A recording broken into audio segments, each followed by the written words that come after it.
রাজধানীর পল্লবীতে দ্বিতীয় শ্রেণীর স্কুল ছাত্রী শিশু রামিসা আক্তারকে ধর্ষণের পর হত্যার ঘটনায় দায় স্বীকার করে জবানবন্দি দিয়েছে প্রধান আসামি সোহেল রানা। পরে তাকে কারাগারে পাঠানোর আদেশ দেন ঢাকা মেট্রোপলিটন ম্যাজিস্ট্রেট আমিনুল ইসলাম জুনাইদের আদালত। এদিকে মেয়ে হত্যার বিচারের ভার দেশের মানুষের ওপর দিয়েছেন রামিসার বাবা। বিস্তারিত গেলমান শফির রিপোর্টে। পল্লবীর একটি ফ্ল্যাটের খাটের নিচ থেকে মঙ্গলবার সকালে রামিসার মস্তকবিহীন দেহ এবং পরে বাথরুম থেকে খণ্ডিত মাথা উদ্ধার করে পুলিশ। এ ঘটনায় পল্লবী থানায় একটি হত্যা মামলা হয়েছে। বুধবার বিকেল 3:15টার দিকে অভিযুক্ত সোহেল রানাকে ঢাকার চিফ মেট্রোপলিটন ম্যাজিস্ট্রেট আদালতে হাজির করা হয়। আদালতে দোষ স্বীকার করে জবানবন্দি দেয় সে।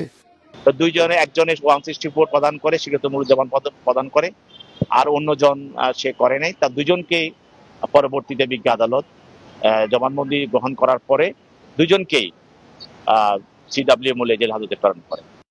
বিচার পাওয়া নিয়ে সংশয় শোকাহত রামিসার বাবার। তারপরও তিনি বিচারের ভার দিলেন দেশের মানুষের কাছে। আমার মেয়ে আল্লাহর কাছে চলে গেছে।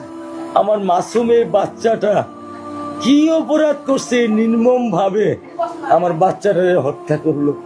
কি আমার ক্ষতি, কি আমার অন্যায়, কি আমার দোষ, আমি একটু জানতে চাই আপনাদের কাছে।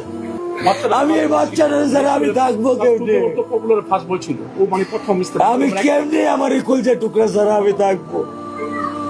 আমার পক্ষে সম্ভব না। দিনে ও 50 থেকে 100টা কল দেয় আমারে। বাবা তুমি কখন আসবা? বাবা তুমি কখন আসবা? বাবা তুমি কখন আসবা? 8টা বছর আমি আমার বুকের এই ঘরে ঘুম পাড়াইছি। আমি আজকে কার সাথে ঘুম আসবো? এছাড়া ঘটনার সাথে জড়িত থাকার দায়ে অভিযুক্ত সোহেল রানার স্ত্রী স্বপ্না আক্তারকেও শুনানি শেষে ঢাকার আরেক মেট্রোপলিটন ম্যাজিস্ট্রেট আদালত কারাগারে পাঠানোর আদেশ দেয়। গেলমান শফি, বাংলা ভিশন, ঢাকা।